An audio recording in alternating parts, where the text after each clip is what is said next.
molingami pour le moment kitoko. Voilà que tu sois mis liboso na yo une fois encore. Koyoka liloba na yo cet après-midi. Ma combien zolo bakina ma passe na bango tindaki liloba pe liloba bikisaki. Yaya to bonde liyo dans le nom de Jésus que yo lobela biso na tongo kitoko ya lelo. Molimo na nzambe. Lola efongwama. Liloba na yo sopa na lokola mbula. Pote yo lobina mokanda na Isaïe que liloba na yo za lokola mbula eyaka pona kokokisa ntina raison otindeli. Na bonde liyo. Liloba pesa mayele boyebi. Mayele na biso efongwama na nzela liloba na yo. Bomo ina biso échange mwana to bandi koyoka. Molimo na nzambe to pamboli yo pona oza kosala et pona kosala na mokolo kitoko ya lelo.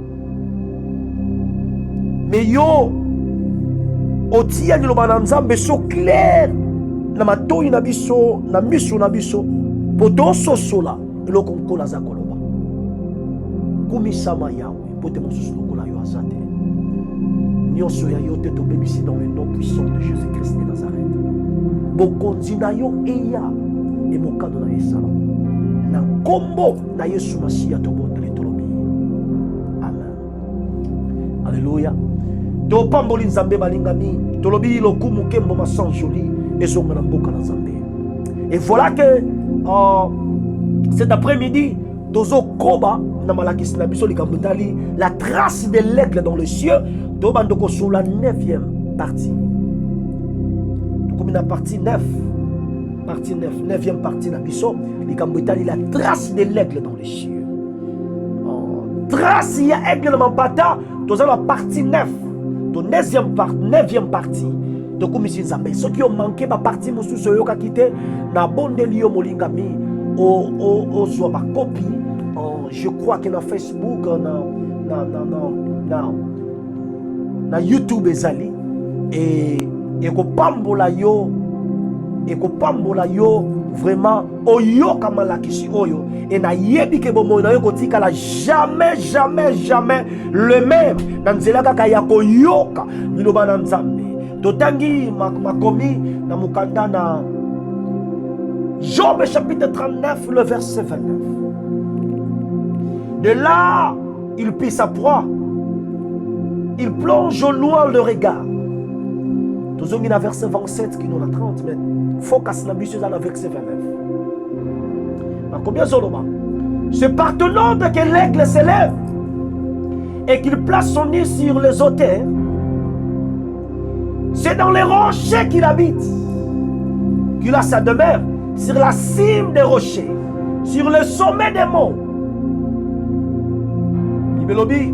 De là, il prit sa proie. Il plonge au loin les regards. Ce petit boive le sang. Et là où sont des cadavres, l'aigle se trouve. Gloire soit rendue à l'agneau. Mais comment ce matin le verset la Bible 29 Tokangi? De là, il prit sa proie. Il plonge au loin le regard. Tokena Mukanda ya proverbe. Proverbe chapitre 30 le verset en 18 à 19. Il y a 3 choses qui sont au-dessus de ma portée, même 4 que je ne puis comprendre. La trace de l'aigle dans le ciel, la trace du serpent sur le rocher, la trace de navire au milieu de la mer et la trace de l'homme chez la jeune femme. Alléluia.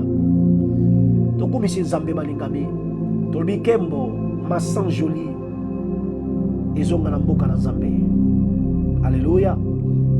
Tolbi kembo masan joli ezonga na mboka na Nzambe. To so continuer na balakisi to bandeko sur la trace ya aigle Mampata, la trace de l'aigle dans le ciel. Voilà maman alikambo na biso. Trace ya aigle na Mampata. Bongo lelo na ngolu na Nzambe to bandeko so likambo tali vision ya aigle. Je crois que la fois passée on parlait de la bouche de l'aigle. Tondo sur le kamotali pic monoko ya aigle. Bongo lelo tondo sur la vision ya aigle. Aigle azande ko e bambola mina kati na bandeke na nzila la miso. Azana miso oyo amonaka makasi mpe na mosika koleka même être humain. Miso ya aigle monaka tellement kitoko. Et na distance ya mosika aigle aza capable ya komona na détail nyonso. Aigle aza capable ya komona malamu koleka même na mosika. Tango akira zoloba grâce ya aigle na mambata. Nakobanda koteya na après-midi ya lelo kolobake. Grâce ya aigle na mambata. Et l'occasion facilité en pour na mambata. Et ça non seulement papou na ye, mais misu na ye. Pour kende likolo, il faut en misu. So ozana miso te, oke likolo te. Na mukanda ya Exode chapitre 19 le verset 4. Nzamba zolo bomoni na mema kibino, na transporta kibino, na mapapu ya aigle ko uta na Egypte kino pa na ngai. Yo salobi aveugle akotambusa aveugle te. Sikoyo Nzambe akotambusa peuple parce qu'il est aveugle te. Donc sur la vision aigle, vision ya aigle, misu ya aigle.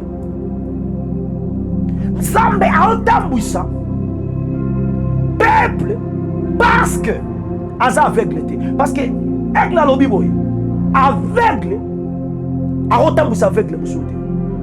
Aibotika bango za aveugle bakotambusa aveugle. Aveugle akokonduire moninga aveugle te bakokwea na libulu. Aigle eza aveugle koyi kovole te. Bomoyi eza mpona baaveugle te. Bomoyi eza mpona bato baza na miso. Nzambe alobi na transportaki bino kolongwa na Egypte kino koyepa na nga na mampapu ya aigle. Autant Nzambe azo se identifier lokola aigle malgré que Nzambe aza monene koleka aigle. Nzambe aza créateur, aigle za créature eze loko ekelami na Nzambe. Mais yawa azo lata kombo ya aigle, azo identifier aigle, azo se identifier na corps ya aigle, eza na raison. Mais yawa aza monene koleka aigle. Mais azo se identifier na kati ya aigle. Aigle yawa azo lobela na Exode 19 4. Yawa azo se révéler yemoko. Abi amema ki libota. Non na makolo, mais na mapapu na ye. Donc cela veut dire abumwa ki na bango, kolongwa na Egypte ki no na epai na ye.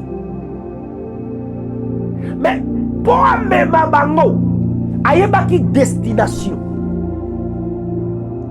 Parce que qu'on volait, eza kitoko. Mais kitoko ya qu'on volait, c'est la destination. Nazote ya langue. Qu'on volait, eza kitoko. Mais kitoko ya qu'on volait, c'est kitoko ya qu'on pumbwa. Avion tango mataka na likolo. Ezo mataka pour na sentiment et matate. Mais avion mataka na likolo par rapport à destination fulani. Moto ya na destination te akom mata likolo te. Donc Nzamba esi Moïse mbonge koki na oke délivrer libota nanga pona mema bango na mboka nelaka. Donc ayebi destination. C'est la raison pour laquelle abi Moïse na kiti na mukanda Exode pona kokangola libota oyo. Alobi na Exode na mema ki bango na mapapu nanga. Cela veut dire tango akangoli bango komema bango na mboka nelaka ayebaki destination, ayebaki destination. Problème eza bato ebele bazolinga bapumbwa mais bayebi destination te. Ndeko kufa ya bato. Bato ebele bazolinga bavole mais problème eza destination. Yawa volé na Egypte. Donc apumbwe na Egypte. Na libota ya Israël na sema papu na ye. Azo memba bango na mboka nelaka. D'ailleurs, amemi bango na Sinaï. Et azo mema bango epa na ye na mboka nelaka. Ya kitoko eloko zo compter sa destination. Oh, okoki komona destination de ce qu'on a aveugle. Pour mon destination faut en miso. Pour mon destination faut en miso. Job azoloba. Na mukanda Job, tant nzamba zo questionner Job na tourbillon. Nzamba zo solola na Job. Abizala mo ba le répondre nga. Abisi est-ce que ça na ordre na yonde aigle mataka. Abi ademera ka fanda ka likolo na mangomba. Kunande. Et si que vendre na yezali pe de donc a chasaka nyama na ye ko uta na likolo. Mosika la likolo nde bisika monde na kayango. Le verset 29, il y a chapitre 39, il y a Job. Donc de loin, na mosika, il y a bois kaka miso na ye. Alléluia. Et ça nous sommes ensemble.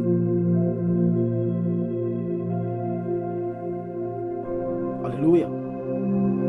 C'est très important, Makambo Tozoloma.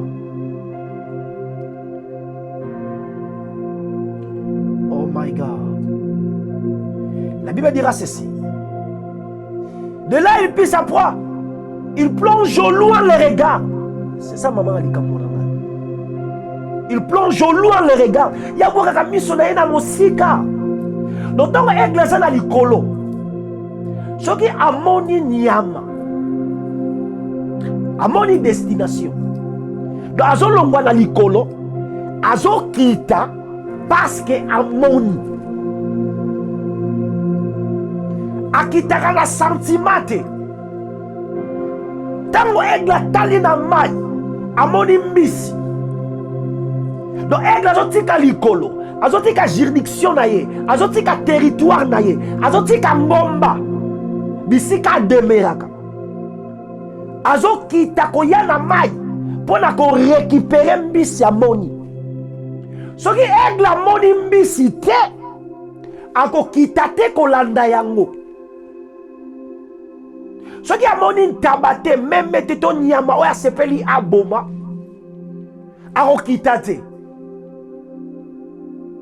Donc de loin, Bible lobby, de loin, Nabosika, de loin il plonge le regard. Yabouaka misonnaire Nabosika. C'est ça le problème. Bon, Moïse a mis. Mon sika ya miso kobikate. Et loko jo sala aigle. Eza miso na ye. Et loko jo facilité ala la nzalate. Eza miso. Et loko jo facilité ala sandaku na ye. Eza miso na ye. Et loko jo facilité aza na nyama. Nakata zala na ye. Pona bana na ye. Eza miso na ye. Ce qui est glaçon monate a recouvert.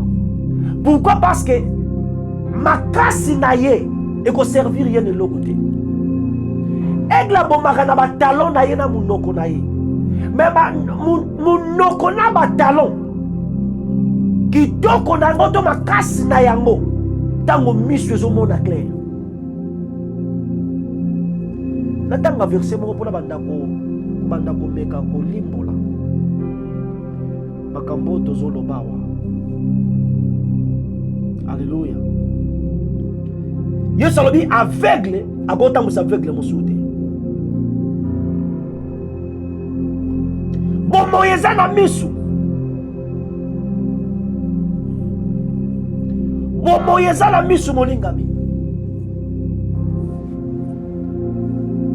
Bible alobi na Proverbe chapitre 20, le verset 13. N'aimez pas le sommeil, de peur que tu ne deviennes pauvre. Ouvre les yeux.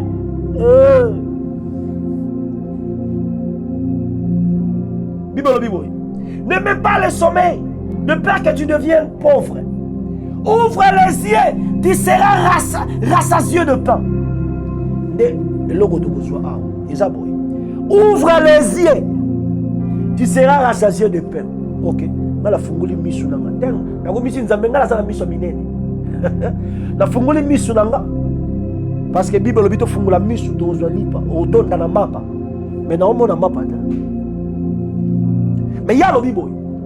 Ouvre tes yeux. Tu seras rassasié de pain. Donc on a mapa est belé. Version musuba lobi mapa en abondance. Ouvre seulement tes yeux. Non sur la vision aigle. Donc lipa ezakande na misu. Donc misu ekufa ekozanga kalipa. Misu ekufa ekozalaka na lipa te. Misu ekufa ekomonaka mapa te. Bible dit ouvre tes yeux, tu seras rassasié de pain. Okozanga mapa ebele lipa eza bilei. Non sur la lipa non comme la parole de Dieu ce matin, non. Non sur la lipa loro la bilei. Ogolesa yo, mwana na yo, mwasi na yo, bandeko na yo, bana na yo, génération après yo. Lipa pena egolia. Fongola miso na yo, otonda na mama. Et l'eau ni ba olinga ba solo là. Et l'eau ni ba olinga ba. Bible dit que fongola miso na yo, okozala rassasié de pain. Pour nous banda expliquer ngo. Na mukanda ya Rite chapitre 2 le verset 9. Boaz azoye bisarit. Miso na yo elongwa ne lango yote. Awa Boaz comment na Rite. A tout miso kazandan ba expliquer ye eza ritwa yakina Naomi. Azo travailler dit. Asenga ke banda ko lokota na sima biloko zo parce que eza la loi na Israël que tant bozo lokota bozo collecter biloko na bino bozo buka elanga ozo kweya fwe tikalaga pona ba kelela babola basio bazanga mibali na bofele bakobikela na oyo bazo lokota sko rit abanda ko lokota nelanga Boaz. Je t'en vais expliquer Boaz au Rite azali. Dans le chapitre 2, le verset 9, Boaz a dit Rite loko moko. Aibisi eboye. Que miso na yo elongwane lango yote. Alléluia. Aibisi miso na yo elongwane langate. Ah. Moi la mosa yoko lokota biloko kolia. Mais Boaz a dit ça miso. Donc, ils ont ma kambu misu zo bomba. Ils ont ma kambu misu zo bomba. Bible biboy, na mukanda proverbe. Bisika vision ezate bato. Bazo kufa. To bato bazo beba. Where there is no vision, people perish. Donc bisika vision ezate bato bazo périr. Bisika vision ezate. Bible bi na proverbe que bato bakozala déshonoré. Bisika vision ezate. Le verset là, ce que dans le contexte original, la définition vision ezawana. Donc autant c'est clair. Bisika vision ezate. Bato bakozala déshonoré. Bato bakozanga honneur. Bato bakozanga nkembo. Mais oui, c'est vrai. Les armées pour la bateau basé ma vision. Mais souvent sont là, ils ont parlé pour la vision. Bible dit fongo la mission na yo, on a la rassasié de paix, on retourne dans la map. Baso lo la mission yote. Bato beli baza na mission yo baso la lanza. Bato beli baza na mission yo, baza même ba fazer. Bato beli baza na mission yo, vie zo marché te. Parce que la mission yote, so fongoli mission na yo, ne to ba la lingam to ba ngala mission gan. nana misu makasi te non bazolobela misu makasi te ozala misu makasi okufi pauvre d'ailleurs loba oza misu makasi ozala nini ya defoza tala mutuka te peut-être oza tala 1 million te mozoloba oza na misu makasi non oza na misu aveugle misu makasi oyebi eloko ozoloba ta Bible bifungola misu na yo okotonda na mapa yo ozoloba ke nga na misu makasi moto akolekela nga aza te non wa misu makasi toza aveugle parce que soki oza na misu makasi ah non okoza na niveau oza nango te okoza na vie oza nango te ebe tolobaka langage moto ayebi nde eloko azoloba te tala nga na misu makasi omone na nga te non wa misu makasi te poso ozalaki misu makasi okoza na position oza nango te okoza na niveau wana oza nango te oza misu faible oza aveugle pour misu makasi na kote yango na Bible a soki ezoloba nini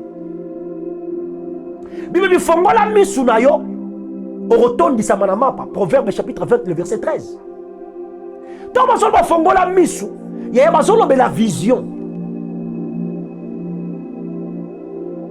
eza seulement vision nde etondisaka mutu na mapa bisika vision ezali lipe ezalaka ata ne bandeli mapa ezomonana te mais bisika vision ezali lipe ezangaka te naolobela na olipa pena comme na parole te nazolobela lipa pena lipa kolia cela veut dire bisika vision eza clair la nourriture c'est rien kolata wana za loko okonte te mituka eza eloko te bavoyage eza eloko te wana nyonso eza zéro mituka kolia kolata bandaku wana eza bamieta pampamba problème ya makasi eza vision bisika vision ezali bomoi ezali fongola miso na yo okozala rassasié na mapa zala na vision claire okozangaka ya kolia te okozangaka esika kolala te okozangaka mbongo ya komamana na université te okozanga eloko te na vie Bible lobi te ke soki obondeli mingi okozala rassasié de paix non Bible lobi na Proverbe 20 le verset 13 fongola misu bazolobela te ke ozala misu gan mpo na ofungola miso awa na miso minene na ofongola mamona wanga lipa te awa mais miso bazoloba fongola yaya fongola vision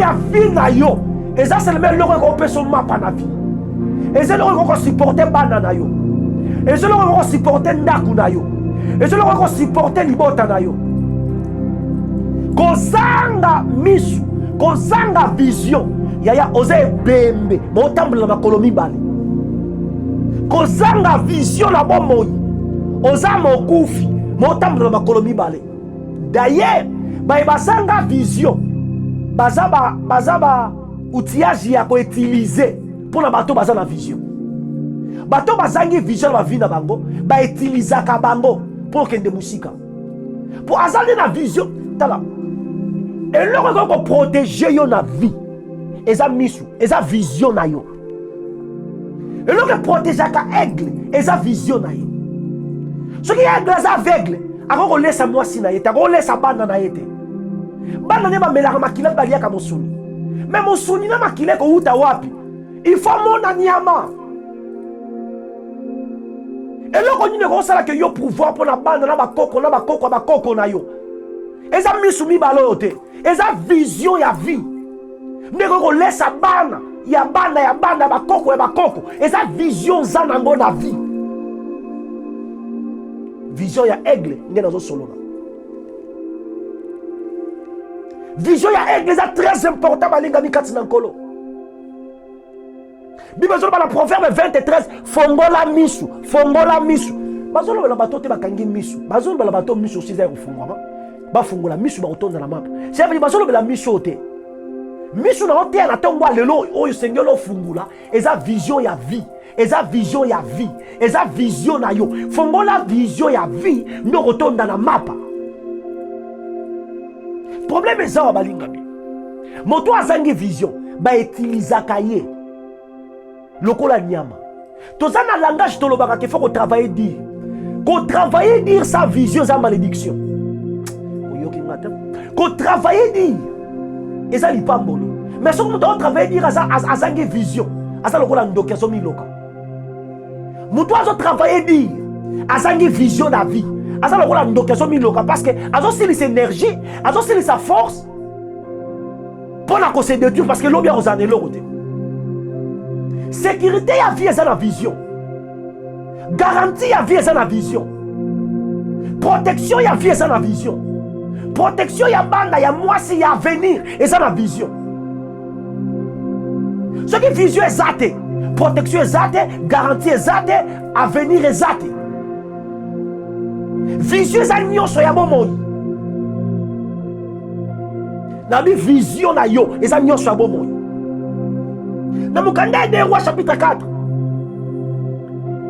So bando tanga. Lisole salanga pasi. De roi chapitre 4. Banda otanga chapitre verset 1 ozokita. Moi si mo kwa kepa Élysée. Azo la prophète Élysée. Que mo bali nanga banga nzambe. Abanda ko banga nzambe. Makufi. Pauvre. Ah. Prophète abangaka nzambe azalaki na mafuta makufi pauvre. Sikoya il fallait kufata pauvre suka bongo no akufi na nyongo ya batu. Hey my God, na ote écriture la dimension prophétique te lelo, na ote yango la dimension prophétique te, na ote yango penza terre à terre ndenge koma meli. Na volé na ngona opelaki na dimension prophétique que nyongo mafuta toke na ngona dimension prophétique non ana ote yango penza noir et blanc dans réalité ya vie donc lelo na ote yango penza na réalité ya vie oko sikivete parce que c'est une fois toke na révélation ana comprendre nga makambo donc nazo lobate o ya vie oko sikivete po ya vie eza penza lié na ozo bikela mobalo ya kufi atiki nyongo non seulement nyongo la dimension spiritualité nyongo penza defaki atiki nyongo akufi so mukolo nyongo ayeko kanga bana de roi chapitre 4 mukolo nyongo ayeko kanga bana so moi ça kimi pas prophète alobi na sala nini parce que bana bazokende tala tozala basali na nzambe belé bana bakangama basanga nzambe boni bakufi bana bakomi bafaser mwana zoloba makamba nzambe kobetela nga okutu te komeka te parce que tata na nga azaka pasteur nzambe yango wapi ye si biso lelo tozangi lupango babotela lupango tosouffrir oyebisanga makambo ya nzambe papa azaka pasteur omo ndenge atiki biso problème eza ya nzambe te problème ezalaki ya tata abanda kosala nzambe mazalaki na vision te problème eza ya kosala nzambe te kosala nzambe eza bien mais soki oza na vision te nzambe mpe kosala eloko te. Il faut avoir une vision claire pour mon na loboko na nzambe même na ministère na yo na vie na yo na foyer na yo na business na yo na makambo nyonso ya yo il faut vision ezala claire. Prophète ya kufi atiki na nyongo tala na bina ote écriture la dimension prophétique te na otika na noir et blanc tala webi ozobo tabana fuma kende na université mais entraîne na yo eza muke lokola bamboko tovandi kotangisa mwana na université privée eza ya kosakana te eza mbongo sikoyo soko oza na vision te classe ekofutamaka koma université ya bana ekofutamaka koma bana ebele bazali na besoin bakende na université mais papa azalaki capable te. Mais en réalité eloko papa ndaye kozanga ezaka vision parce que vision biba bifongola miso kotonda na mapa ça veut dire mapa bozwi mbongo elandaka nde misu elandaka nde vision. Nzambe apesaka penza mutu mbongo te nzambe apesaka nde vision.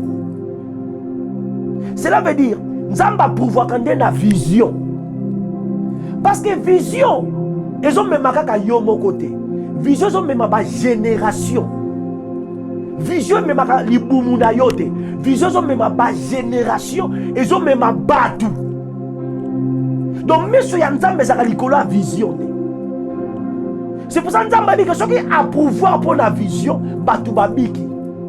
Mais ceux qui a pouvoir pour la libumu na yo, c'est que ceux qui a libumu na yo, continue à libumu na yo. Si mon cœur tient dans la toilette. Mais ceux qui Nzambe a pouvoir pour la vision, yo kobika, foyer kobika, batu mususu libanda ba kobika. Pourquoi? Parce que vision ont même ba génération batu. Vision les qui ont la munene.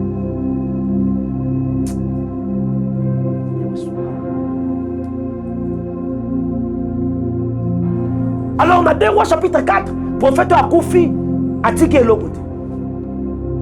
Et ça m'a fait recouvrir pauvre tiqué l'autre. Attends, on tiqué l'ibana te. Parce que nous avons boni bakoufi, bana masanget, bazo foutel. Tala, moutoua utiliser yote na kombako, to sa la ka nzambe, omoni nzamba kopambola biso. Non, non, non, non. Kosela nzambe, c'est bien. Mais il faut na mona clair. Yozo benga ngato sela nzambe oyebi eloko za na simozo landa.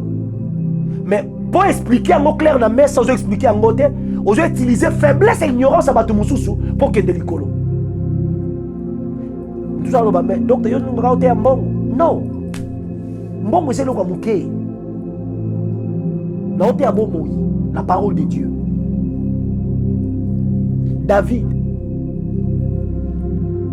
Tant que otika la bandeko na yebi loko bandeko bazalaki na camp, na front de bataille, na champ de bataille. Kobundana Goliath. Goliath azokita fingi kombo nzambe, afingi na batu. Muta kobeta ya zati. Eloko sepelisa ngata David aye. Alobite na ke beta na kombo nzambe. No. David abi muta kobeta mutu azate. OK. Eloko sepelisa ngapa David ezanini. Abanda tuna ba repesa muto robeta Goliath nini, tu vois? Azana nzambe azana mafuta. Mazoke na boko bimisa ngote sa yeba par na ye. Sa yeba par na ye. La Bible dit vous me servirez et je vous bénirai. Boko sa elanga ngana opambola bino. Il faut expliquer loko.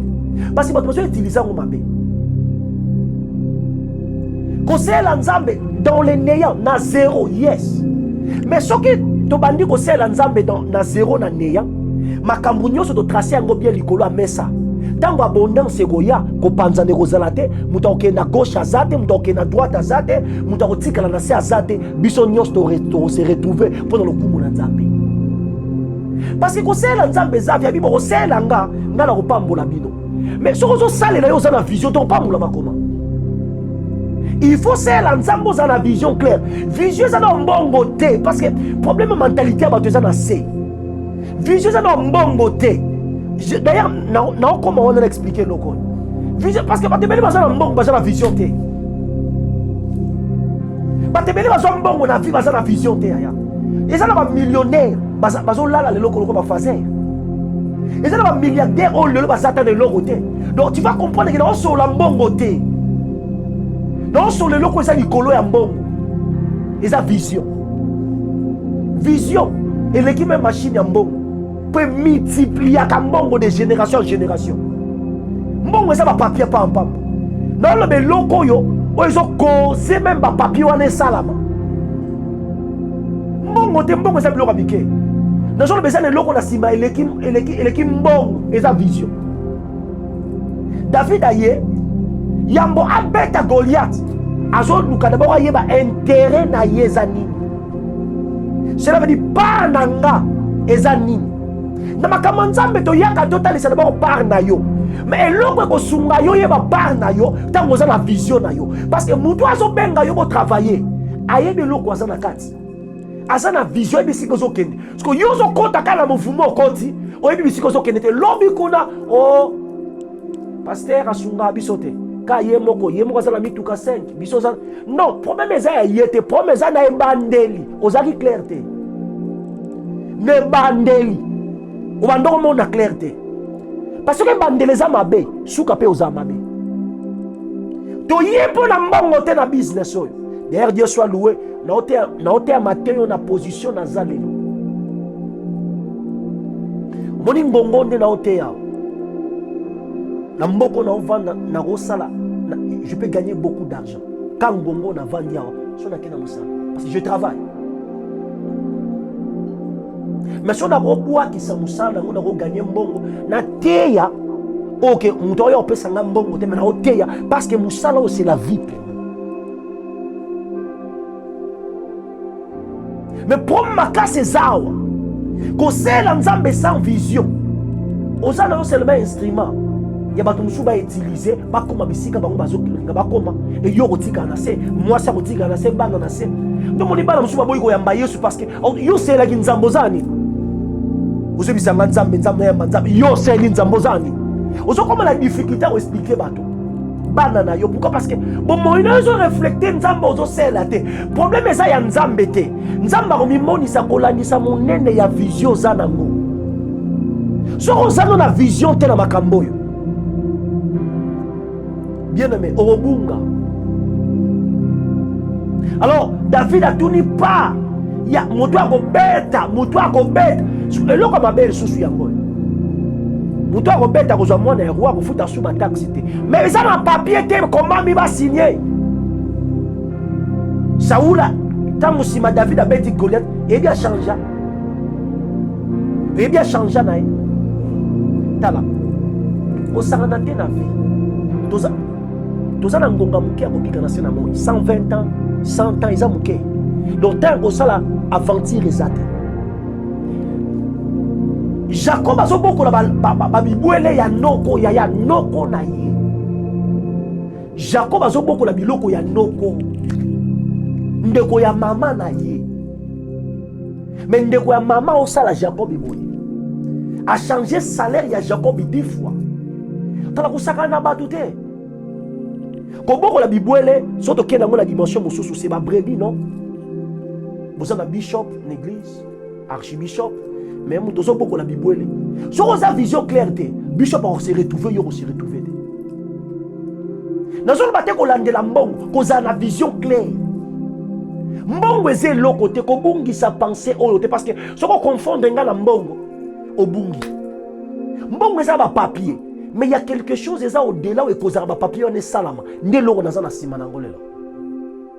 Jacob a dit la noko na ye. Ndeko ya mama.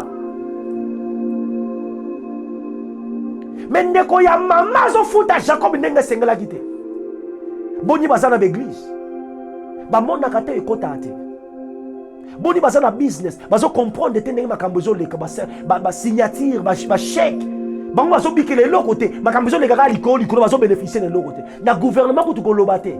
Mawa.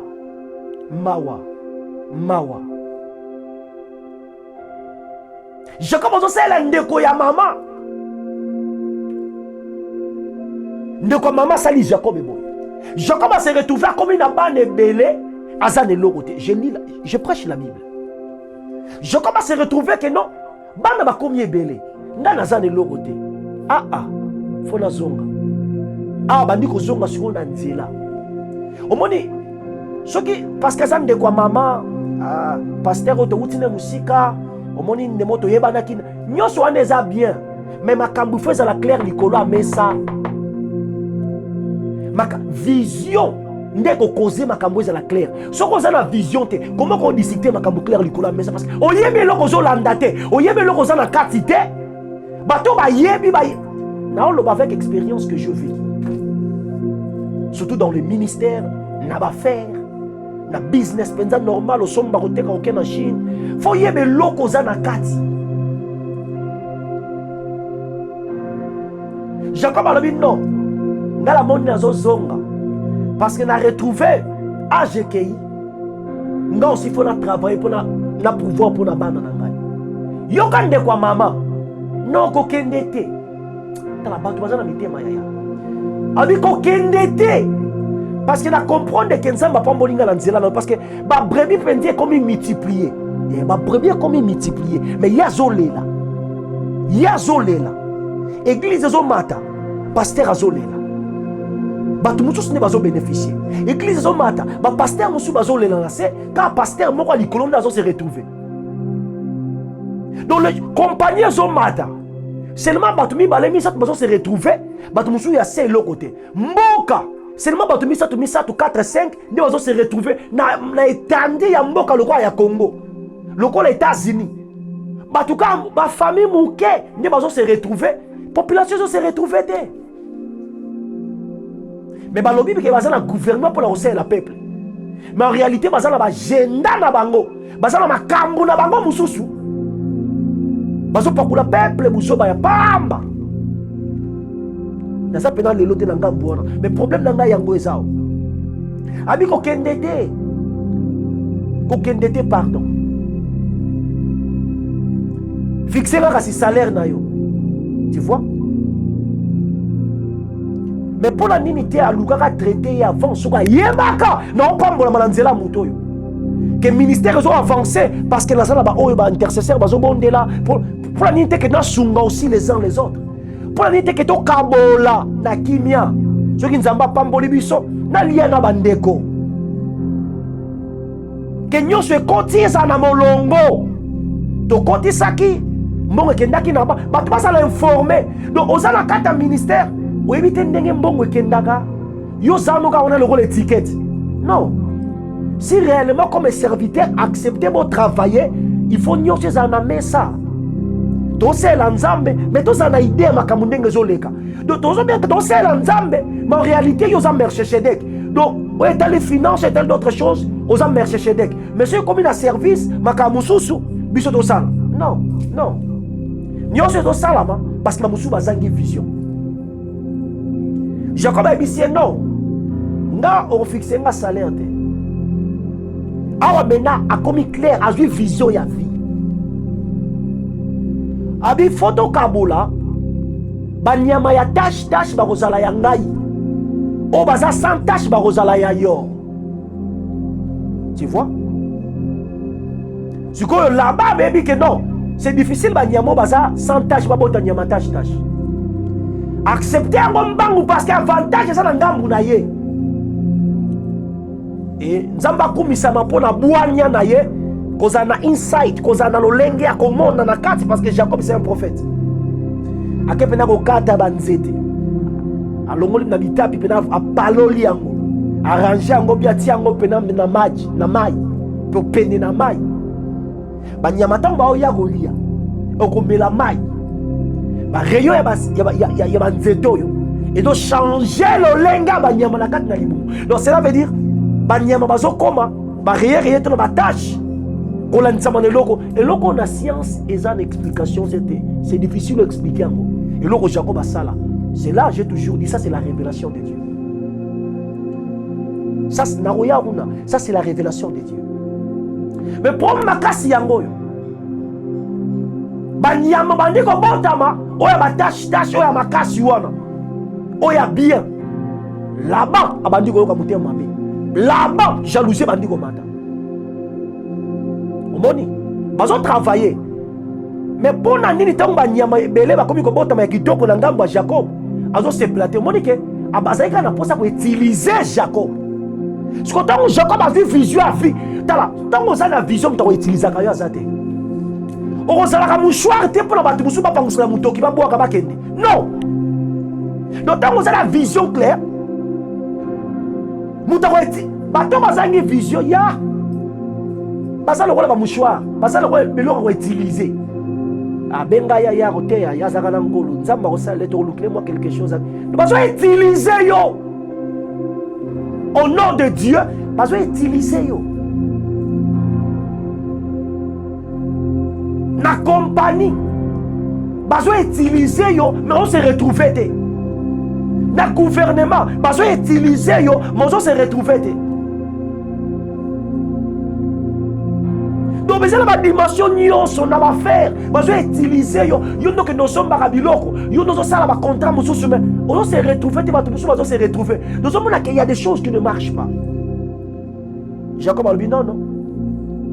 Photo kabola badi. Mon so on a la vision. Oye ba ko senga par na yo. Tant on a la vision, oye ba ko déclarer eza yanga, on a reçoit te.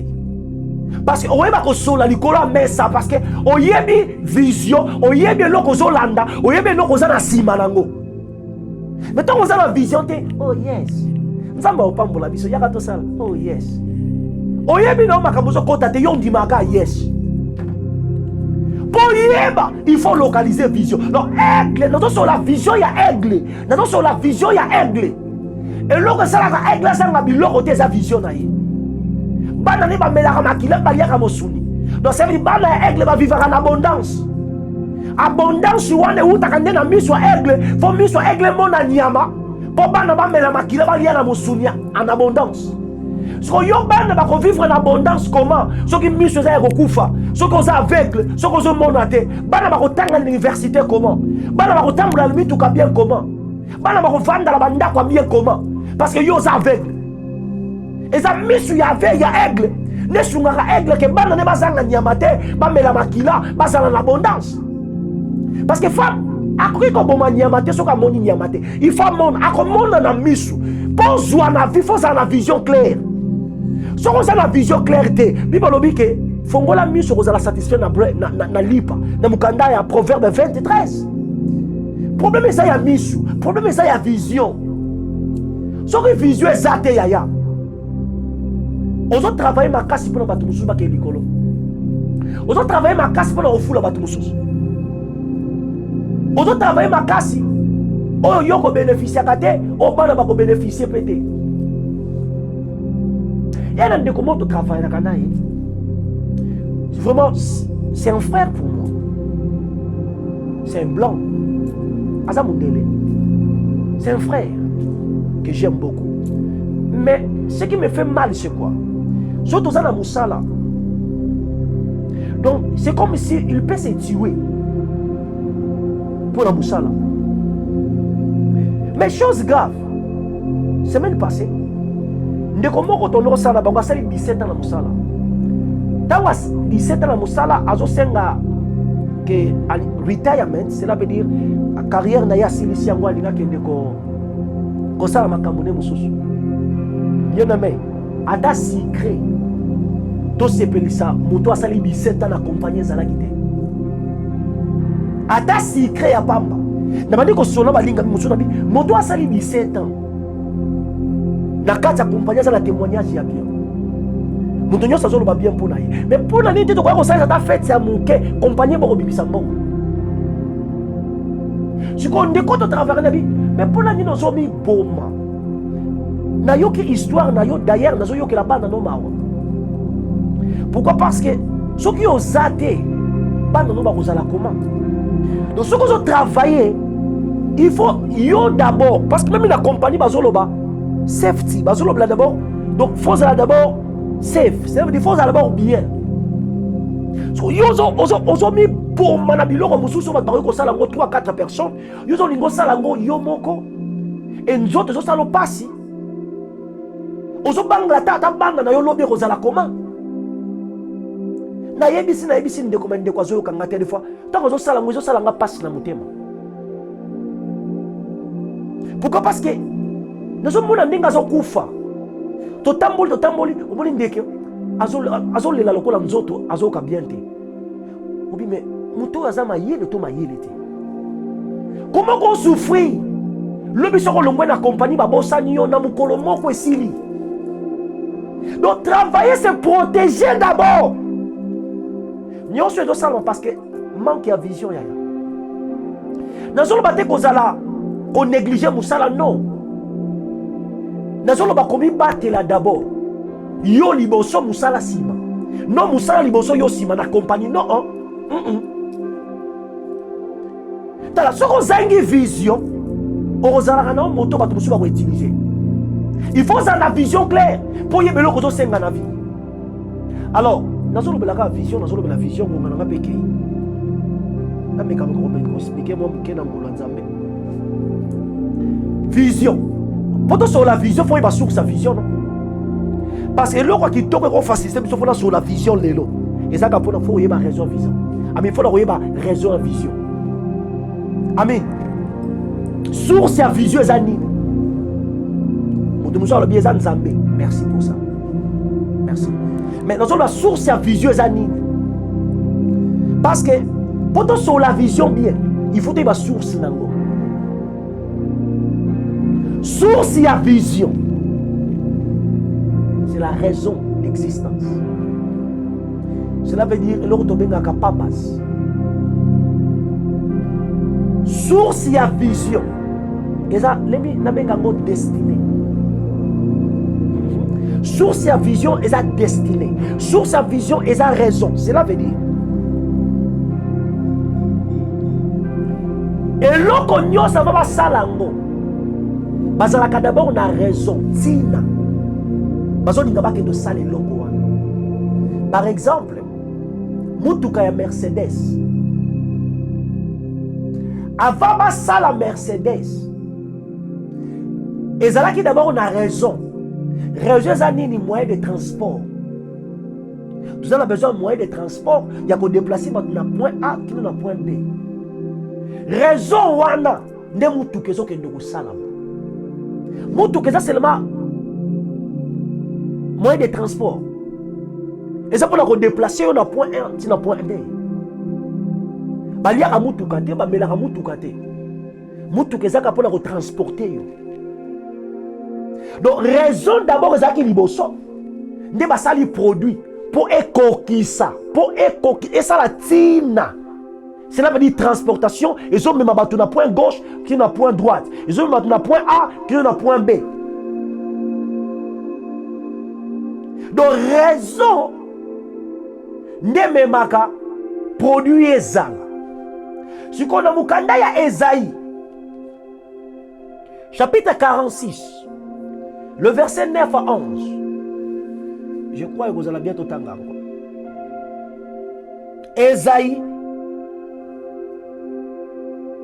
Esaïe chapitre 46. Alléluia. Esaïe chapitre 46. Esaïe 46, le verset 9 à 11. Souvenez-vous de ce qui s'est passé de le temps ancien, car je suis Dieu. Il n'y a point d'autre. Je suis Dieu et nul n'est semblable à moi. Verset 10. J'annonce dès le commencement ce qui doit arriver et longtemps d'avance ce qui n'est pas encore accompli. Je dis mes arrêts subsisteront et j'exécuterai toute ma volonté.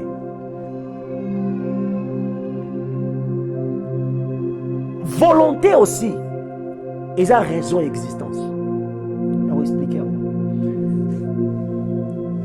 Ça va dans le verset 10. Annonsaka suka utane bande. Dès lors on a été expliqué.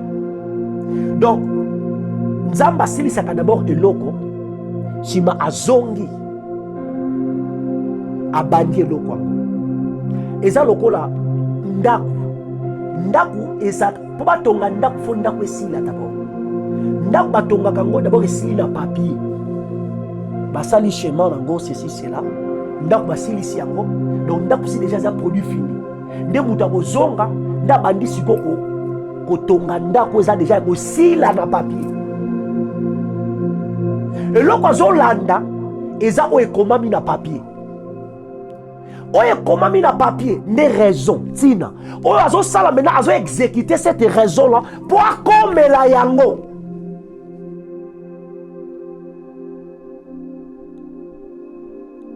Source ya vision eza raison ya existence na yo.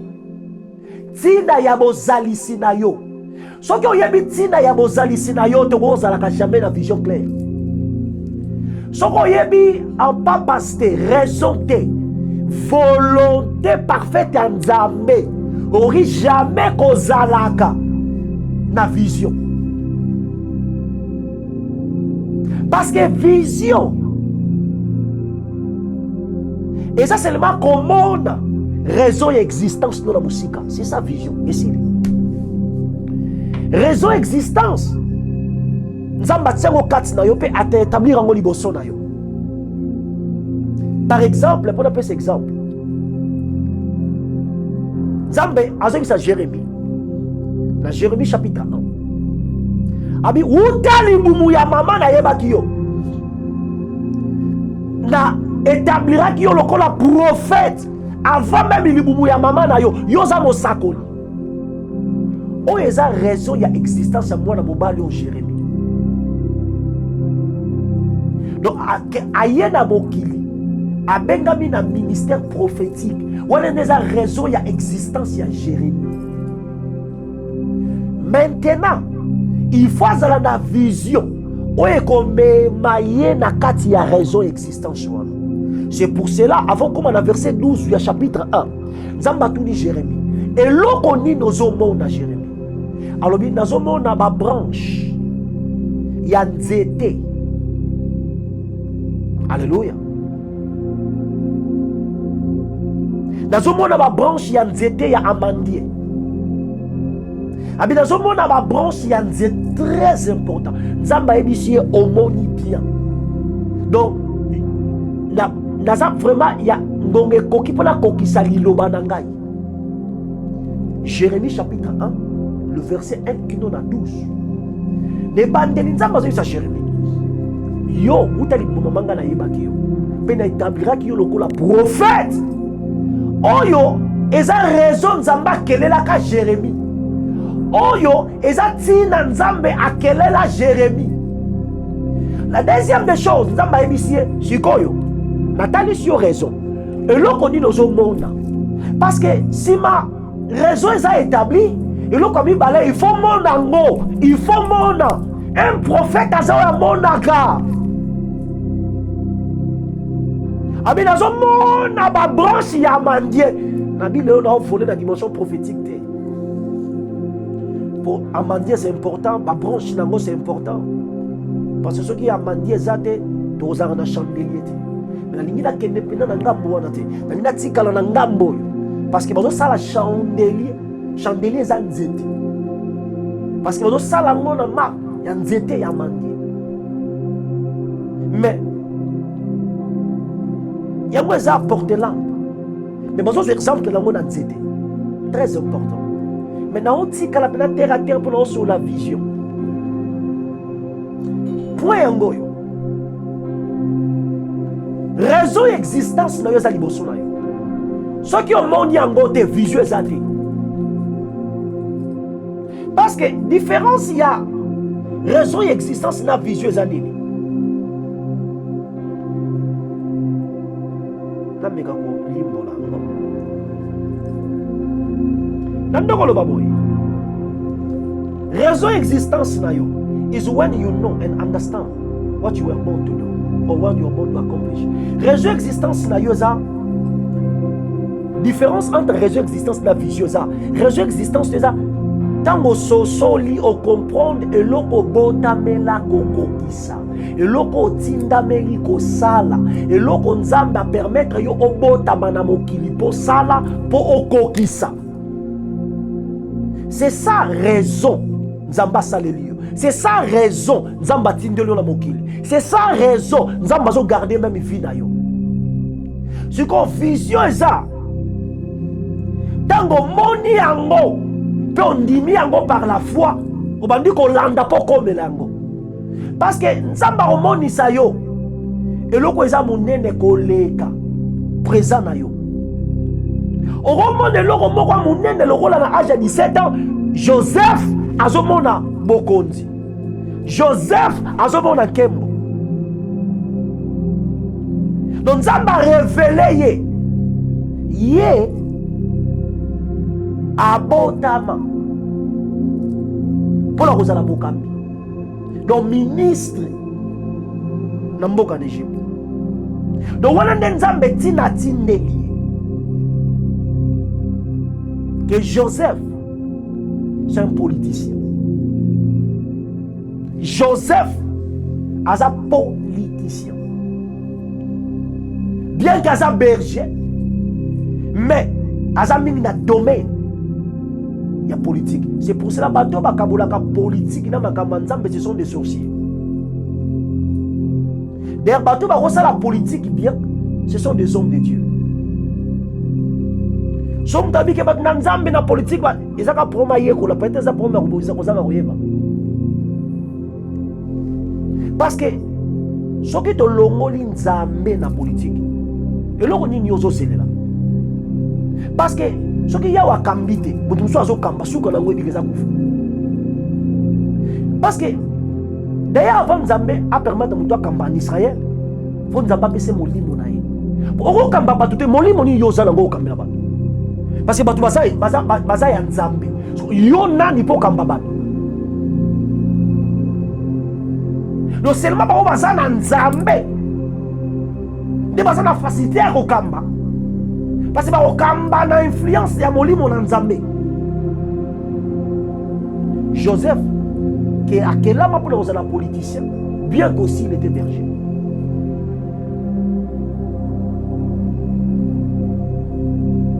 Mais, vision, ça fait la femme monango. Ce qui est mon yangote, c'est difficile dans la vision. Parce que vision, ça a une raison d'existence. Tino botamela, tino yelina mokili. Ndo bandi ko landa yango. Soko longoli raison, vision ezate. Parce que vision na raison, eze loko moko mekeseni mwa muke na raison za lo wa suka na yo. Vision zata ngomoni yango ozolanda yango poko melango. Siko tango moni yango eko positionner yo na présent. Nzela nino kende. Cour nino tanga, eloko nino sala, domaine nino zala, poko mele loko wana. Par exemple, tant on a moni destiné nanga, dans les Éphésiens chapitre 4, le verset 11, comme un mot là ici. Ce qui n'a qu'un football, et ça m'a bêté, mais ça on l'équisa tant, parce qu'en réalité, n'a pas tant pour la jouer. Et ça bien pour nzoto kotoka kawana ceci cela. Ata na kokende kobeta na Barcelone na komi na mbongo. Mais na kozala kana sengo ko ya kitoko te na vie parce que na komi o na botamela te kozala. Et sengo kitoko na vie za kokoma oyo nzamba kela yo kozala. Tina kitoko na vie za ko devenir oyo zali. Et loko mabe na vie za lokola mwasi akoma mobali, mobala akoma mwasi. Donc, makambo bebi parce que mobali akilama te po kende koma mwasi, mwasi akilama te po na kende koma mobali. Donc pour moi ça ne sengo fokaka akoma mwasi o ya zala. Pour mobali ça ne sengo fokoma mobali o akilama ko zala. Ko change, ba change ka raison existence. On va changer plan, mais raison, ils a quelque chose ils a établi pour la libérer. Raison nzamba tindela yo ni noko ni tata mwasi ni yaya aza capable de changer. Même yo moko aza capable de changer ngote. Oko ko ignorer yango okufi mo changer ngote. Parce que batebele ba yena mokili ba kufi sans ba vivre et loko batinda mela ko sala sans ba kokisa. Donc batebele ba kufi sans ba koma bango.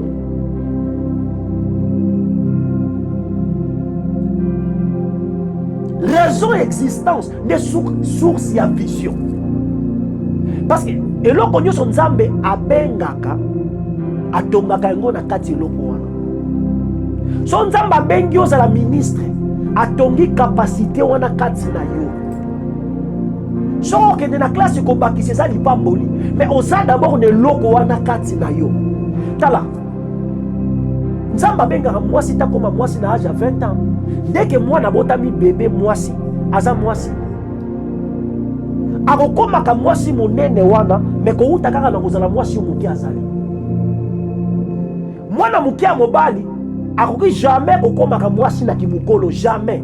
Ata bandi alati ba talon azo tourna azo sala ba fier soki nzamba akela ye mobali komibuka bapapu ko kende même bakati sexe ya mobali basali yango lokola mwasi yango te ko commission mwasi.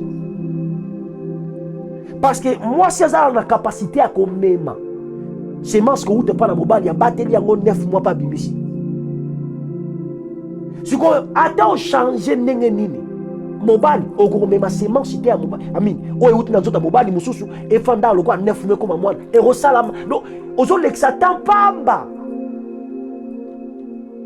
Donc vous avez changé raison et existence, même le diable est capable de changer. Vous avez ignoré yango. Mais mutu moko a la capacité à changer réseau existence. Donc pour visualiser zala, il faut y d'abord tina ya bozali sinayo. Ceux qui ont benga ma kozala musicien. Donc comprendre que nga na zala na yena mokili, vi na nga eza koyemba. Mais la vision na yo kozala jamais na football. Vision na yo kozala jamais na okeno kanga ba mbisi ne bale. Non. Non, vision na yo et vous allez concentrer dans la musique. Pourquoi? Parce que les domaines au bengameni kozala moyendi. Donc vision na yo parce que vision et ça seulement comment on a raison d'existence. Vision ça langote ndelo lo ba ezambongo te. Et ça d'abord comment on a tina. Et le dans Proverbe 23 fongola misu otonda na mapa. Cela veut dire raison existence na yo nde bisika mapa ezali. Donc ce qui nous a quel produit provision nyonso esengeli pour na produit wana nzamba bongisi yango. Tala na mokili omoni soki na gouvernement soki mutake mission. Donc chèque il faut être par rapport à la mission. Donc ndenge toye na mokili mutu aleki yo na mbongo azate mbongo yo ozwi eza par rapport à la mission batindeli yo. Soki mission nzamba tindela monike eza ekokoka na 5 millions. 5 millions ekoki pour la mission ekoki. Soki mission nzamba tindela monike ezosenga par exemple 25 milliards. Donc au bon temps dans la famille pauvre 25 milliards ezozela yo. Pourquoi? Parce que ici bongama par rapport il y a raison. Il y a produit wana. Donc cela veut dire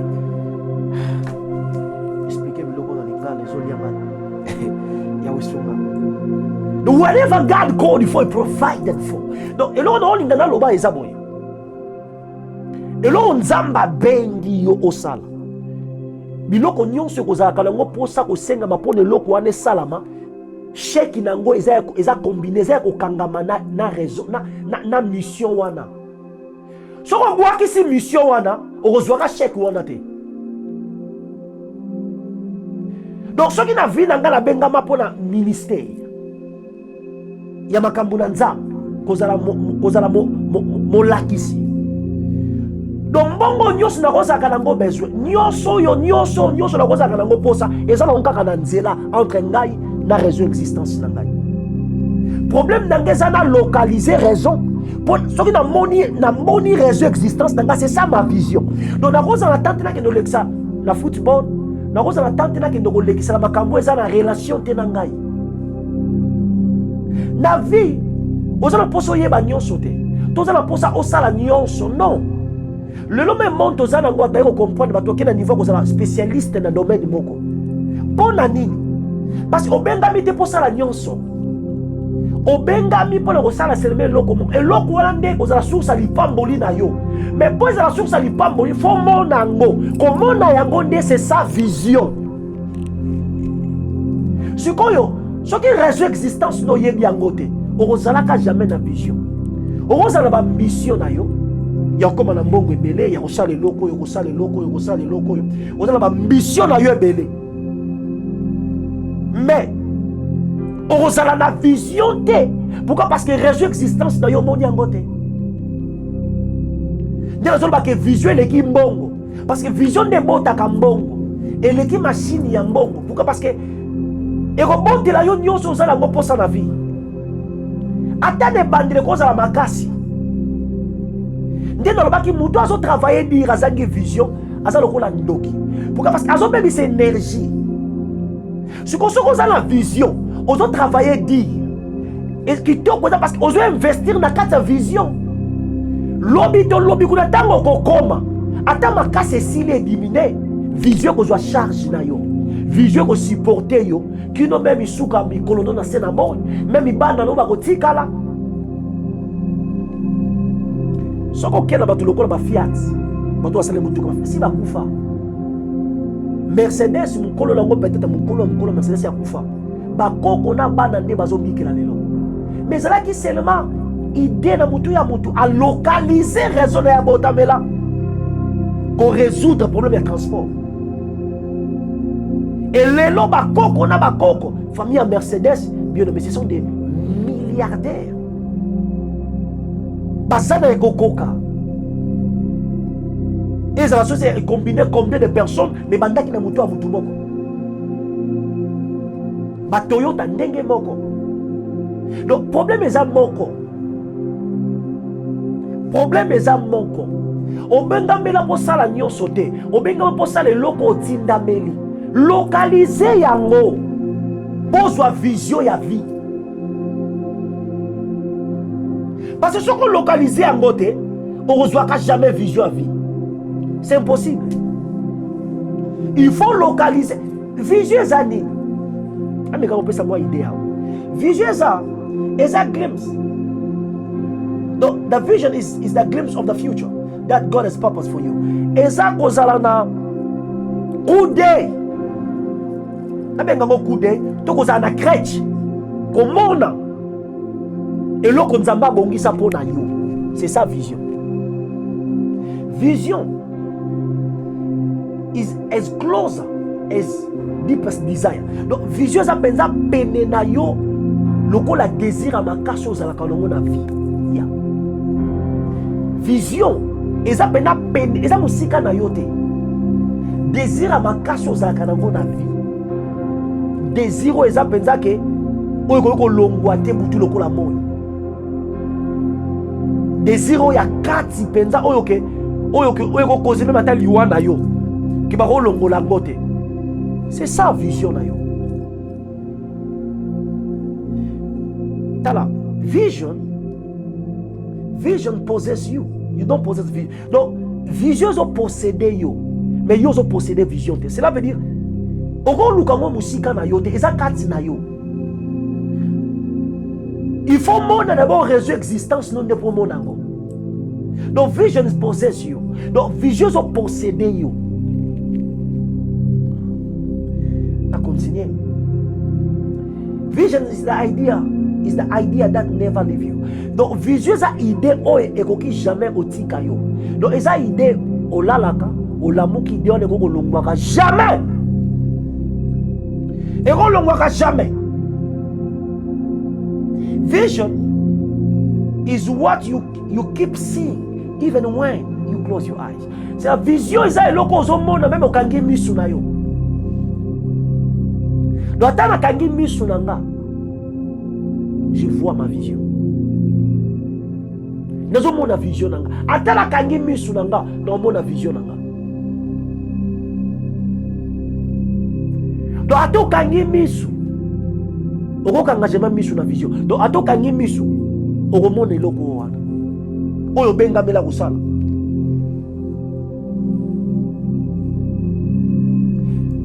Vision is the ability to see farther than your physical eyes can look.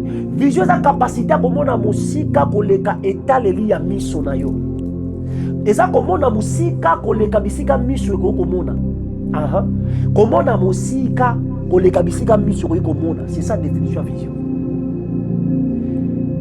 Is to see farther than your physical eyes can look. Donc eza komona musika then oza komona musika koleka bisika miso nezo mona. Donc ce côté mise comme on a des difficultés, il y a une personne qui te par la foi, non par la mission. Dans le Corinthiens. D'ailleurs, définition de l'apôtre Paul dans Hébreux chapitre 11, c'est définition de la foi, est liée à la vision. Yes, définition avec la foi, est à faire assurance. La faith is the substance of things we hope for. Les affaires m'assurent c'est ma camote aux liquia. C'est sa vision non. Ozana elikia, yelo ko dans des comités, mozo mona na musika to kangi misu, ozo mona ngo. Siko po e la tanzoto. Foi. Et ça a un rôle à jouer dans la carte.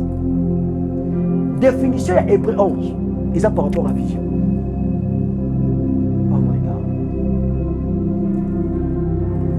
Vision. Et ça idée, on a besoin d'inspirer dans la carte de mon thème ya moto. Vision is the conception that God inspired by. Is the conception that is inspired by God in the heart of a human. Donc que vision is a idée on a inspiré dans motema moto. Vision ça comme on futur avant il attend autres. Vision ça comme on futur avant il attend autres. Vision ça comme on futur avant il attend autres. Vision est a photo na mentalité. Donc, c'est qu'on a tient vision is a vision is the mental picture of your destiny. Donc, is a photo ya destinée na yo na kata mutu na yo. Yeah. Vision is a photo ya destinée na yo na kata mutu na yo. Vision, ma définition nyos to kozwa temps moko na moko par la grâce de Dieu à profond. Par la grâce de Dieu à profond. Alléluia. Donc, et là, on a là vision est a photo ya destinée na yo na kati ya cerveau na yo. Sikoyo suka na yo est a raison existence na yo.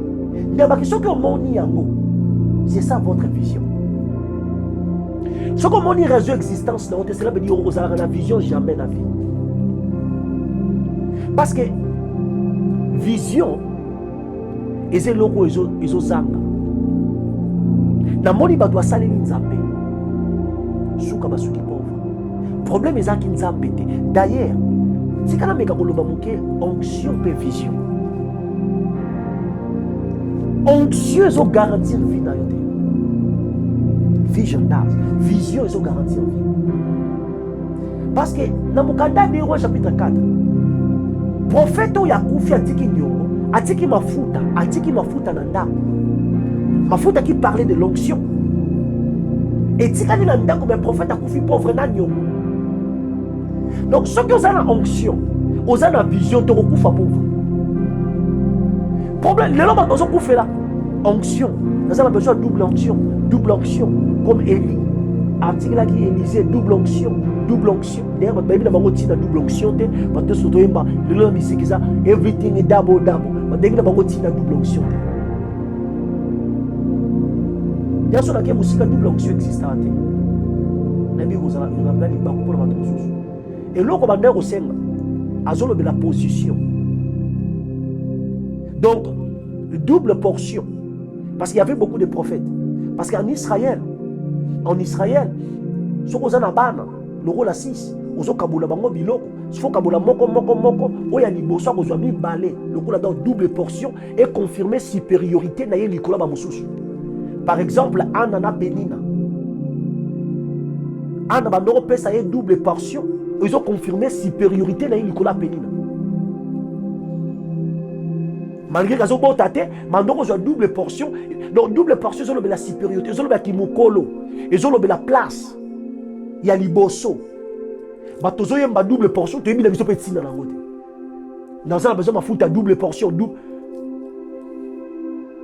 L'onction ça parle du Saint-Esprit. Il n'y a pas les doubles Saint-Esprit. Saint-Esprit ça comme moko. Donc ça aux unions sur un zambé. Ça sur la mafuta. Mais problème dans nga yango yo. Problème dans nga yango. Onction eza tellement motuya. Mais ce que vision ezate non mon atine lo fonctionner au salata. Pour si ma bato kobika, to moni bato ke mafuta ezo sopana. Nzamba zo salela. Mais bana bazo souffrir. Basi, amen. Basi na bango bazo souffrir, cela veut dire nazo be basali na nzambe ebele.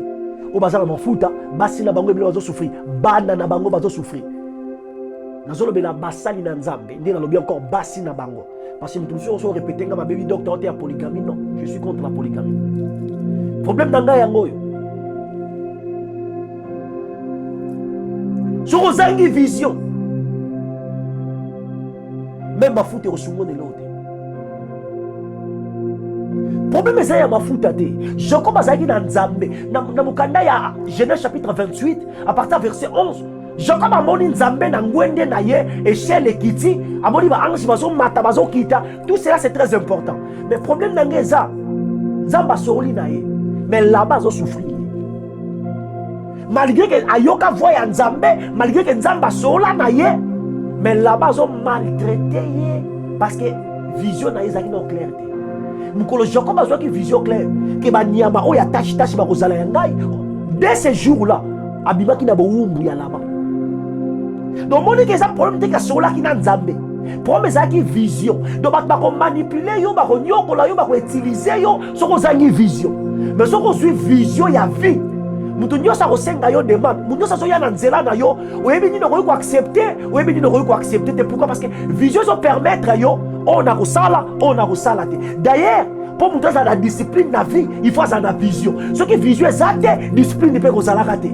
Donc so moni serviteur alala ki na mwasi yo, alala na mwasi na mususu, azali neka vision en vie. Parce que serviteur azali na vie, alala na basi musute. Par exemple, Joseph, mwasi ya Potiphar so senga ye sexe. Abingala zala n'a pas son sexe parce qu'il y a un politicien. N'a aucune dimension aux la première ministre. N'a jamais compris ça yo sexe à ton fongoli makolo. N'a contaté pourquoi parce que dans une vision nanga des bisika la zokende.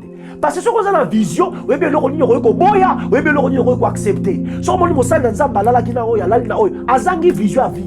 A mona ke kozana basi ça l'opportunité parce que ça va tout musu susuka. Parce que là va tout musu peut-être na mokili. Balinga na bangote. C'est la peut-être na loba. Peut-être basi ba ko ndima ete so tanga yela bakamba nzambe onction amoja ngoke ezali lokwa ko utiliser pour na basi so batu mususu na derrière basi na mokiba sare lote.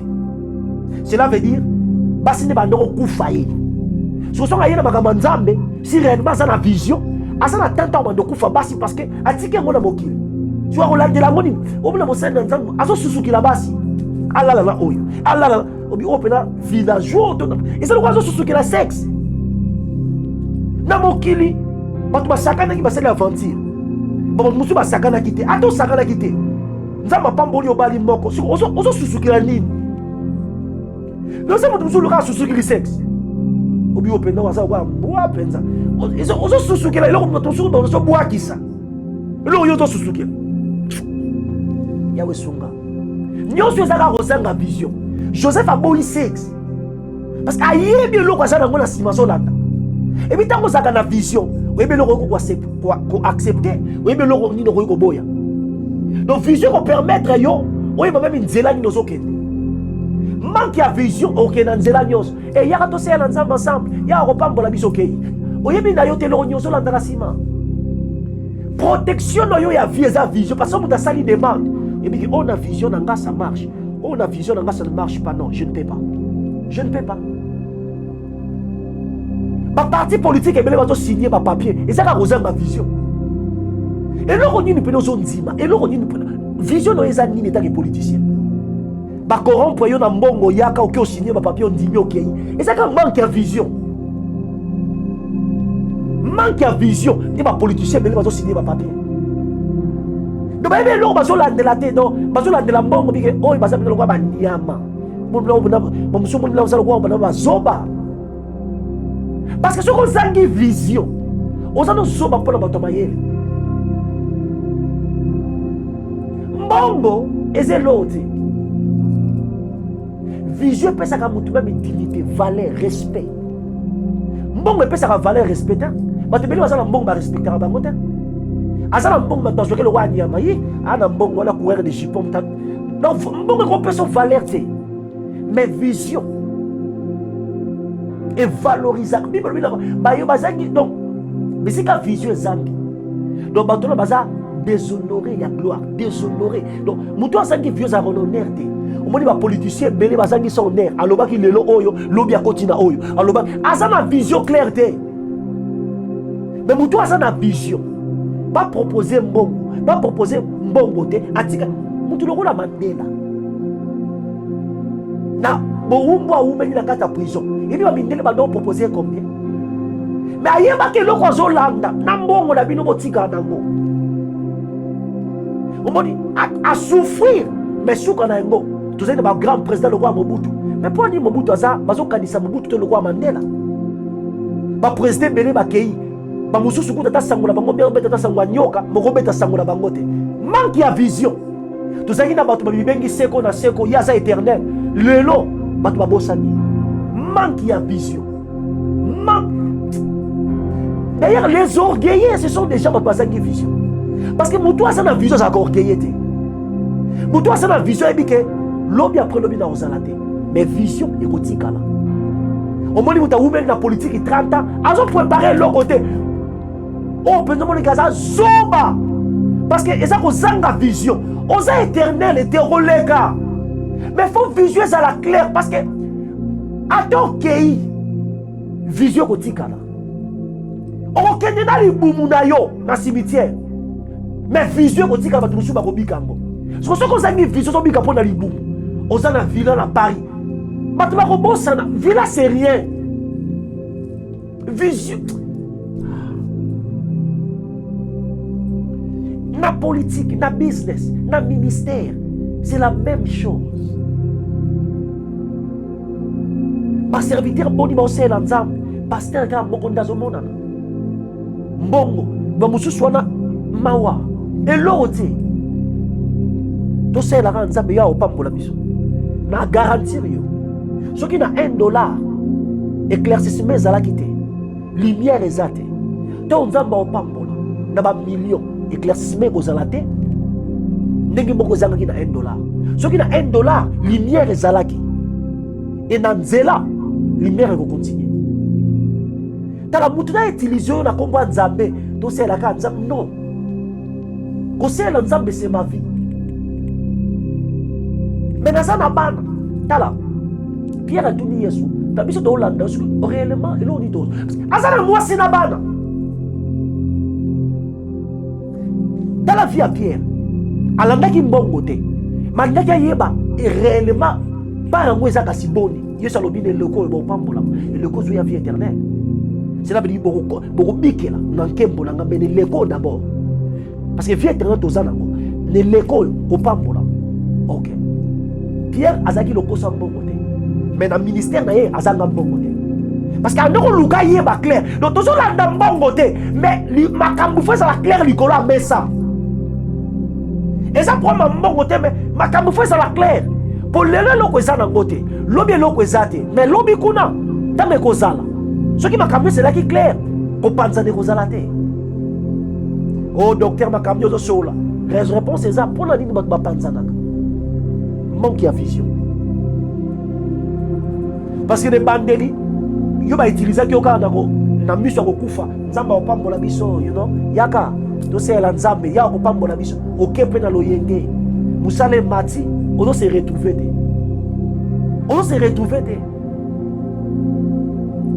mutu ta utiliser le rôle là-bas utiliser Jacob non faut avoir la vision claire vision sa protection na yo mutu sa ko inviter ya ko benga yo on a la facilité ko accepter ko boya ce qui est kokalité na vision na yo ce qui est kokani to travailler ce qui est kokani te bosana vision za nyoso ya bomo sanga elamba ya nakanisi bambule leka ngasi babotola nga cher pour na ozangi lamba mais le loma sula bilamba na obeta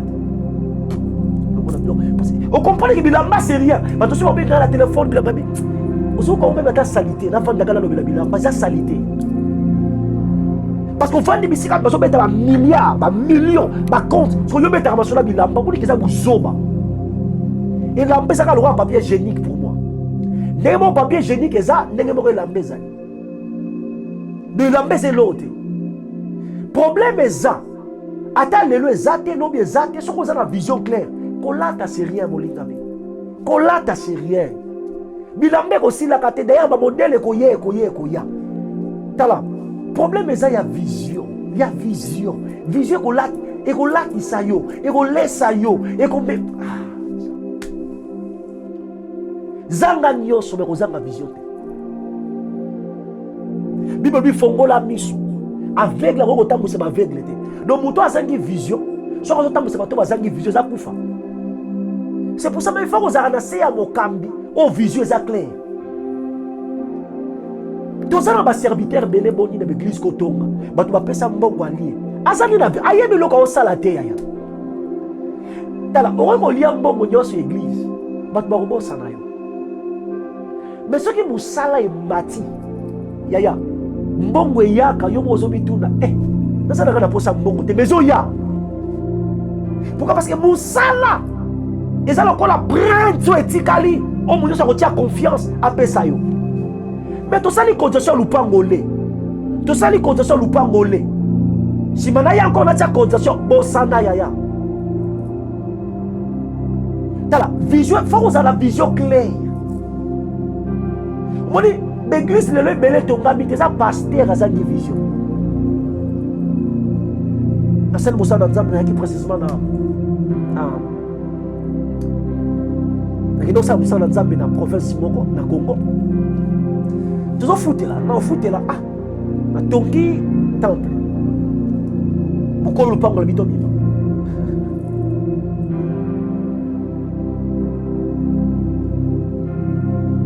Totongi doit investir en bongo ebele, mais faut to longo na mena biloko totongi. Mais non faut to somba lupango. To solna balingami. Ko sona balingami. Lupa. Tala, ce qui vision exacte. Bien aimé, ezana batu na kuti na ministère bazo fouté na batika bazo fouté. Lupango somba na minute. Mais cash wana zaki na ngote na maboko. Batu bazo ya kotika mbongo bananga sans comptable. Batu bazo ya kotikela nga mbongo na zala comptable te.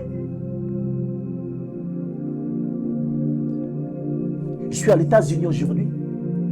Je suis fier d'annoncer que Nazate na Durba, Moussa Nanza maison continue, nous parlons de Sombama, Nyongote, cash et foutama. Nazala te Moussa Nanza continue.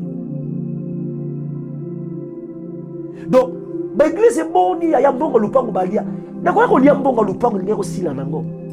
Na kena toilette na boaki. Mais kotika lupango bazo sambela. La zate mais bazo continuer ko sambela. Tala, si vous avez la vision claire, vous avez un bébé. Vous avez un bébé parce que vous allez aussi la pour continuer parce que jusque là c'est comme si on a été pour définition et vision moko la moko et c'est le ko simba. Donc il y a une vision en détail. Parce que c'est comme si on a bandité à propos de la vision. Non, sur la vision à aigle. Tout est le mal à prendre en compte. Donc il y a un bon là. Ce qui est un bon yesu te. La ligne y a un yesu le col en colope mon bikisi na yo lelo. Parce que il faut ozonga d'abord pas mokeli. Pour yenda koye mission réseau existence na yo. Tant au monde yango ndoko za na vision ya vie na yo. Batebele balandi ba métier bela tangelo ko bela na classe yo ko sunga ga ete. Et bien c'est que bela zo uta na classe. Mudake ko sala métier moko na classe. Domaine moko na classe. Oya botama te po zala. Avant au banda section moko bona classe olingo landa. Est-ce que vous avez information par mokeli oyebi tina tindela ka yo ke non ngana za boya alors sona bina landa oyo ngana ozala nga oyo te na ozala oyo te ngana ozala oyo donc eloko ni na rotanga pona zala oyo parce que yango ni na ozala donc soko yeb toke bondela nzambe to bondela nzambe to bondela nzambe c'est le répéter prière ona simananga ko répéter prière oyo loba soko yamba na yesu te sala prière ona simananga loba kolo yesu na yeli boso na yo na bondeli yo limbisa mabe na ngai na fongoli motema na nga na yambi yo lokola nkolo mpe mobikisi tambwisanga mikolo na nga nyonso na se na moi limbisa masumu na nga yawe yozala nzambe na nga lelo mpe libela bomoi na nga etambwisama mpe kambama na yo na kombo na yesu tobonde tolobi amen wana osali prière oyo oza mwana na nzambe kende na mabondeli koluka koyeba ntina bozalisi na yo mpo ozwa vision claire ya bomoi na yo nazokende obondela mpona balingami ebele baotuna dokta ngai nayebi te naobondela nzambe yawe arevele yo yawe asala grâce na nzela liloba na nzela na ndoto na nzela na prophétie na badimension ebele oyeba ntina bozalisi na yo raison soki ozala na vision claire par rapport ya ntina bozalisi na yo yawe nabondeli dans le nom de Jésus ben nyonso bazwami na se na voix na nga na 5 continent bazoyoka nga na kombo na yesu baetina ya bozalisi papasi na bango eza no clair te na bondeli nzambe na kombo na Yesu mais yo éclairer bango raison bozalisi na bango comme clair na vie bayeba raison tina ya bozalisi na bango na kombo na Yesu nzambe nanga ba vision na bango eza vraiment na molili na bondeli yo éclairer yango ba mona clair bisika bazokende liboso bazokende dans le nom puissant de Jésus et na bondeli ba nyoso bazobika ba nyoso bazobela ba bika dans le nom de Jésus ba bazana ba difficulté lo boko na nzambe et comme la moko na kombo na Yesu ya na bondeli après midi ya le pambolama kimia na nzambe la partage na biso moko na moko pambola lo boko na nzambe e batela yo ngolu na nzambe etambola na yo mais lo boko na nzambe ke liboso ko kangola yo na banzube nyonso ya ennemi kimia na nzambe ebila yo et week oye pambola na bomo na yo pe na libota na yo na kombo na Yesu to bondeli tolobi amen nzambe pambola yo wono sali prière oyo tobi nzambe pambola yo na ngolu na nzambe to kutani na poche za koya tobi vraiment merci pour na kolekisa moment kitoko ensemble avec nous tobi merci et to monio na poche za koya alléluia masetelebo masondolo boshia maseketelebo shi Yahweh merci Yahweh merci Yahweh merci